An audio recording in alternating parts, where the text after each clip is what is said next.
Oman उपकूल में settle value जहाज उपर आक्रमण होईछि। अमेरिका दूत को समन कला भारत। ओमान उपकूल समुद्र में पाल्लाउ पताकाधारी वाणिज्यिक तैल जहाज सेटेबेलो उपरे होइथिबा क्षेपणास्त्र आक्रमण को नहीं भारत सरकार कठोर आभिमुख्य ग्रहण करिसेंति। एही घटनारे नुआदिल्ली स्थित अमेरिकार दूतावासर अधिकारी जेसन मिक्स को वैदेशिक मंत्रालय समन करने सह एक आनुष्ठानिक डिमार्च जारी करी निजर दृढ़ प्रतिभा जणाइछि। पश्चिम एशिया बढ़ुवा उत्तेजना मध्य एही आक्रमण पछरे अमेरिकार हाथ थिबा नै संदेह करा जाउछि। एही जहाजटी ईरान किंबा कटकणा प्राप्त व्यवसाय सह जड़ित थिबा अनुमान करा जाउछि।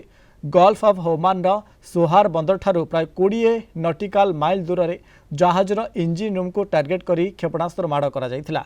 आ जहाफल जहाज में निया लगी जाइथिला। जहाज मोट 28 जन काम करुवा बेले से मध्यरु 24 जन भारतीय नागरिक थिले। तेबे ओमान कर्तृपक्षों तत्परता जोकु 21 जन भारतीय नाविकों को सुरक्षित भाव उद्धार करा जायछि, किंतु 3 जन भारतीय एबे निखोज अछंती। मस्काट स्थित भारतीय दूतावास ओमान सरकार सह मिसी सेमान को खोजिबा पई सर्च ऑपरेशन जारी रखिछि। भारतीय वैदेशिक मंत्रालय एही आक्रमण को तीव्र निंदा करिछि। आउ ता सहित कहिसेंति जे वैदेशिक मंत्रालय कहिछि आमे ओमान उपकूल में वाणिज्यिक जहाज सेटेबेलो उपरे होइतिबा आक्रमण को दृढ़ भाव निंदा करुछु। एही अंचल में वाणिज्यिक जहाज एवं साधारण नागरिक भित्तिभूमि को टार्गेट करने तुरंत बंद होगा उचित।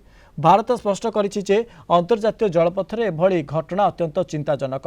भारत समस्त पक्ष को उत्तेजना ह्रास करने, मुक्त सामुद्रिक चलाचल सुरक्षा रक्षा करने एवं अमेरिका ईरान मध्य थिबा विवादर कूटनैतिक समाधान पर आह्वान देछि।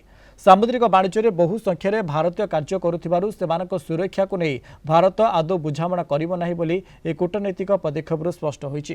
तेबे गत किछि दिन मध्य भारतीय क्रू थिबा जहाज उपरे यह हेउछि द्वितीय आक्रमण। स्ट्रेट ऑफ हॉर्मुज्र भली गुरुत्वपूर्ण जलपथरे एभली अस्थिरता विश्व तैल वाणिज्य एवं सामुद्रिक सुरक्षा प्रति एक बड़ विपद सृष्टि करिछि।